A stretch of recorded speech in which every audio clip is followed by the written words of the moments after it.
smart and work hard, but just aren't where or who you want to be. Welcome to your podcast, Real Confidence. I'm your host, Alyssa DeVere, and I'll be sharing a bit of brain science, some surprising social secrets, and a touch of tough love.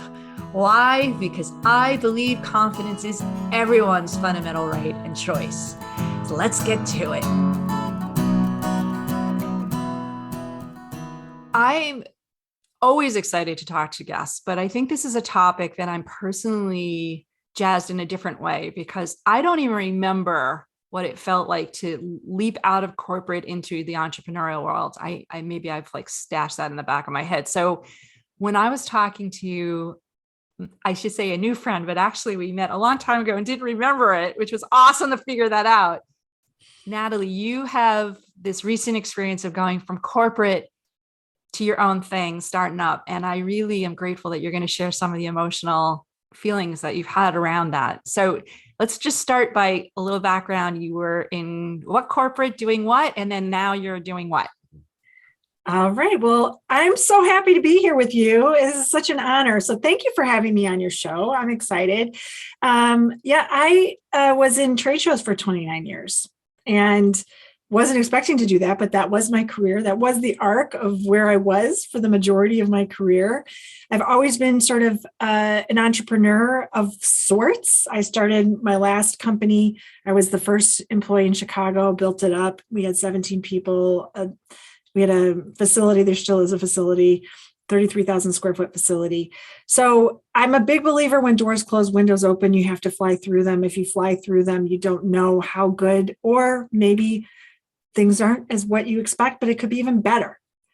And if there's one thing that happened that I wasn't expecting was to work full time and go on partial unemployment. That was the pivotal moment. So if anyone is on unemployment, my heart goes out to you. It is not an easy thing to navigate, but when you're working 50 hours a week, and it's like I liken it to the orchestra on the Titanic. You're playing your music so that everyone around you is calm and you are seeing the iceberg. You're seeing the iceberg. You're not sure how to respond to the iceberg. And I was responsible for leading a team and always wanted to be encouraging. And I think they're all wonderful people. I left on really good terms, but it really gave me the opportunity to rethink, where do I want to be? What is my legacy? And I have 2 daughters and I wanted to make an impact for women. And I decided this was the moment. If not now, when? So I flew through the window. Wow. And how long ago was that? That was a year, not quite a year ago. I left the beginning of this year.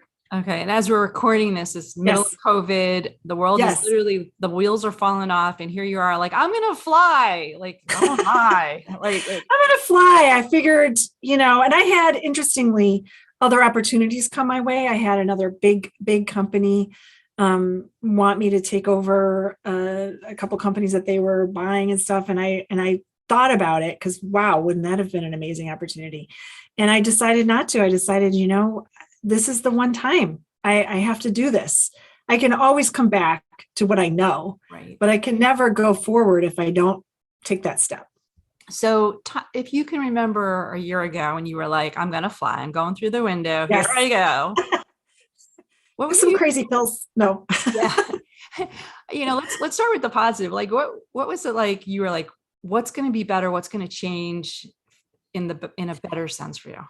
So I think the one thing that I wanted was to control the destiny for the future for me and the legacy. So when you're working for another company, as wonderful as it can be, you are not, no matter where you are in that organization, you are still not the final decider unless you're the CEO, right? So, and even then, if there's a board, there's people telling you. So for me, I wanted that freedom to explore what is possible. And I feel very passionate about women feeling valued. And that was one of the contributing factors, even though I was responsible for a tremendous amount of business development my whole career. I was always looked at and pigeoned in one place, and I wanted just to take off. I got to come back to the first part that you just said, because it didn't so much dawn on me, but I think it's really important for both of us and everyone who's listening. having control, having the end all be all say so takes a little bit of balls, right? And I think granting yourself that, you said, I wanted that. I wanted to have that. You have to have confidence to even say it, let alone do it. And be crazy. Just kidding. Well, it almost sounds, it does take a little bit. I said it like that, right? Yeah. But yeah, I think that is the motivator in a lot of cases for people to be like, I'm done. I don't want to be told what to do anymore. And yet, for particularly women, I think it's hard to say to yourself, I deserve that. I want that. I deserve that. And I'm capable of it. I don't need to take direction or cater to somebody else's needs right now. I want to do my own thing. And that takes a lot of confidence. So when you were thinking about that opportunity, what was the scare? What was the like, ooh, it may not work, or can I really do this? Like, what was in your head at the time? What were the demons? I think we all have self-doubt at some point. The most confident people, you could ask Oprah and she'll tell you there's moments, right? Like it doesn't matter who you are. You could be, someone like that, of that stature. And she's, I'm sure, had moments in her life and probably still does, although she would never admit to it. So I think the thing is that just, you don't know what you don't know. And I took a lot of courses. I'm a big course taker. So I always am immersing myself in online learning. And I also like to finish my online learning. Some people take the online courses and they'll do one course and then they disappear. No, I like to speed through it. I want to learn as fast as I can. I start every day. I read every day. I'm a constant learner. So I think that gave me a little confidence, but there's always that doubt of like, well, I have to figure this out because I have other people relying on me. And I've always had that. I've always been responsible for revenue generating for companies. I mean, at one point I was 70% of a business in my revenue. And so I'm used to that kind of responsibility, but it was a little scary being 100%. And it's also a little bit harder to sell yourself than someone else's product. A little harder, a lot harder. Personal. And I struggled a lot, and I've done pivots. And the one thing I will say to your listeners is don't be afraid to make a pivot. Even if you think like, oh, but I said I was going to do this. It's okay to take a left or a right in the midst of when you are making your big thing that you're doing. Yeah, so I've done a lot of lefts and rights. Great point. Yeah, that's a great point. Pivots are not wrong. That doesn't acknowledge a mistake. It means that you found more information and a better path.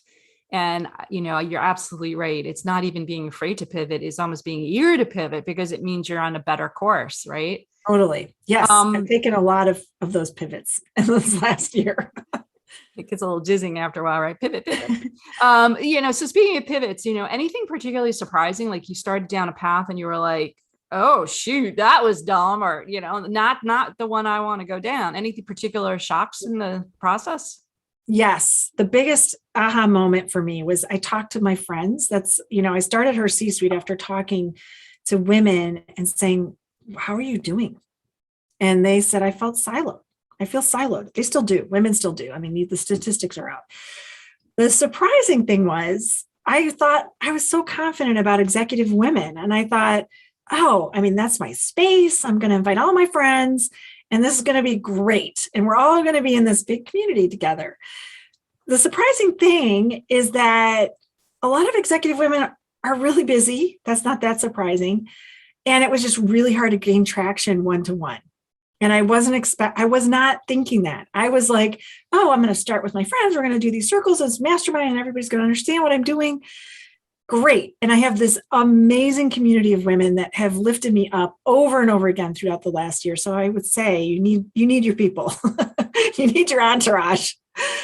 That being said, I really thought going direct to the customer was not going to be what it is. It's really hard. And so I've pivoted to really B2B. That is where we are, is B2B. But it took a little journey. And it's not that we don't accept individual people, but to grow and make an impact, it has to be B2B. So that was my biggest pivot move. Aha, wow.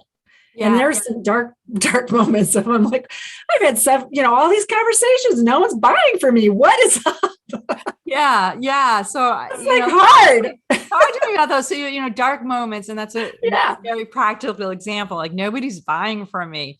Did you That's take a it hard. personally? Did you feel it was Oh you? yeah. Yeah. So I've sold over $110 million in my career. As I said, I was 70%. At one point, I had a $20 million in trade shows. $20 million year is pretty good. So average person does about 2 million, 1 million, 2 million, 3 million. So that kind of puts it in perspective. So I thought I'm a rainmaker. I'm confident. I can sell ice cubes to Eskimos. Like it's gonna be great. No, it's not. So I would get on these calls and I would coach people actually, which is okay. I'm learning, right? Like I'm going along and I'm having these conversations. Tell me where you're at, what's going on. Did not matter. Pricing did not matter. It was just a very big learning curve. So some of it's your messaging, some of it's what you're offering, and some of it is understanding that maybe what you are doing needs to just have a little adjustment. And that's what I've learned. But boy, it can be hard sometimes. Sometimes. Yeah, as someone who owns 2 companies, you know what I'm talking. Yeah, this is not my first 2 rodeos either. I know. There is a daily moment of, oh shit. Right? What did I get myself into? How am I going to get out of it? Why isn't this working? All those, and they're not even just self-doubts. It's really almost like that moment of what was I thinking, right? So, going back to your corporate gigs, is there something that you miss? Something that you just didn't expect that you would miss maybe? Well, the one thing I love is presenting. And you understand what I'm saying when I tell you this, because you speak. So I love solving people's problems and presenting, like those 2 things, and being creative and solving things in a way that people don't expect. Yeah. And being very blue ocean strategy about how I bring that to them and so I would say that was hard because when you're an entrepreneur, you do everything. You're doing like, you got a team of 7 people or whatever, good luck. Those people are not with you right now. I miss my team. If they listen to this, they'll know, and I cherish them still. I still talk to many of them. So I think there's that part of it, but I've now mastered like, okay, if I go back to the B2B thing, I can still solve people's problems and still present and get creative. Yay. Took a little bit. Yeah. You need to be not even a jack of all trades. It's like literally the dishwasher, the window cleaner, everything. And I won't even throw them under the bus because I got an email today from somebody and I was like, are you freaking kidding me? Like they ask you to do stuff that they don't realize they have a whole department to do. And you're one person who has to do 4 million other things. No, I can't do that. Right. Thank you. Thank you. I know. It's like, why haven't you said that to me? Well, it is not my priorities. My customers first, new customers and customers top, right? That's your top. Yeah. And maybe down on the list, you do those things that you want to do, but customers, sometimes you have to do things to get paid. Right. And like, yes. Accounts payable people, hello. Small businesses cannot fill in the 15th form. So, it is. Oh my gosh. Yeah. We could do a whole bunch of series on that for small business. Oh yeah. No, it's pretty amazing, but not for the faint of heart. Yeah, no, it's not for the weak of stomach or heart or anything. No, you're absolutely right. So, going forward, looking into the future, now that you're kind of over that year 1 mark, and they say that startups need 2 years before they even really can start to move forward in a pattern. I actually think it's more like a 3 to 5 year period. Personally, from what I've seen, not just my own businesses, but I teach at all the entrepreneurial centers. So, I think that 2 year period is not for everybody. So I don't want to put that on you at all, but like, if you look forward a year out from now, what are you most worried? What are you most looking forward to? I think I'm most looking forward to having made impacts for women and in a big way with companies. That's the scalability part of it, is when you go to a company and they have 100, 1,000 or whatever the number is, that exponentially, when we lift one, we raise the whole tide. that's really important to me. I think the scary part is, there's a lot of business in between, and it's you got to get the smooth ride going. So investors and all of that part is a little bit scarier, and it's hard.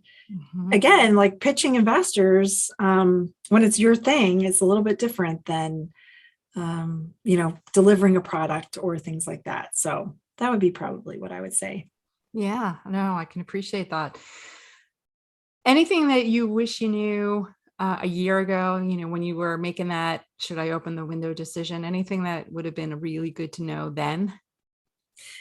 Well, I spent a year developing a platform, and a very complex platform.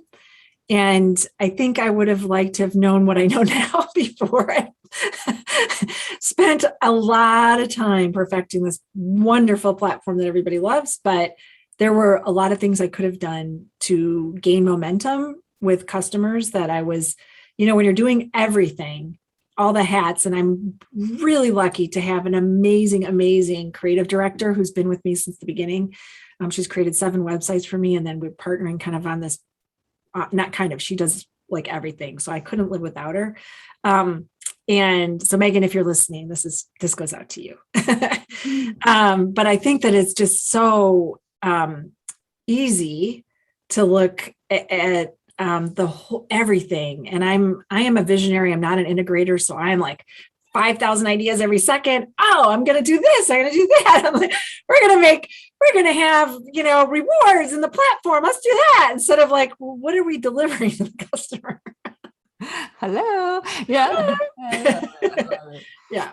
I love it. A lot of investment, self-funded. So a lot of investment in tech. That's all I can say.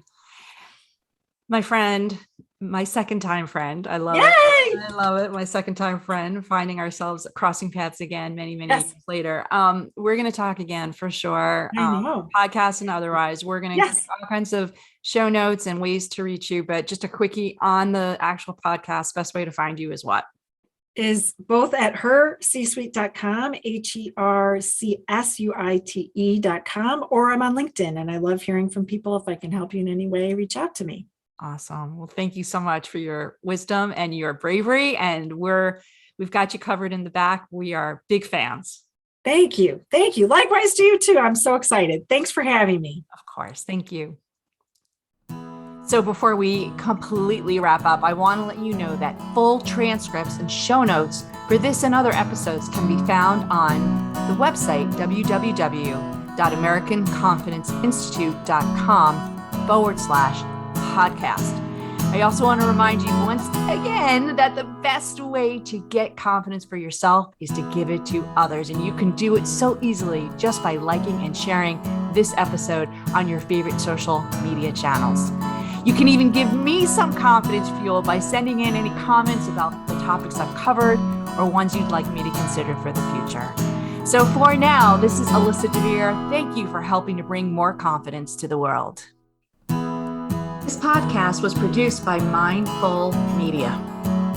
All rights reserved by Alyssa DeVere and the American Confidence Institute. Music written and performed by Jeff Weinstein.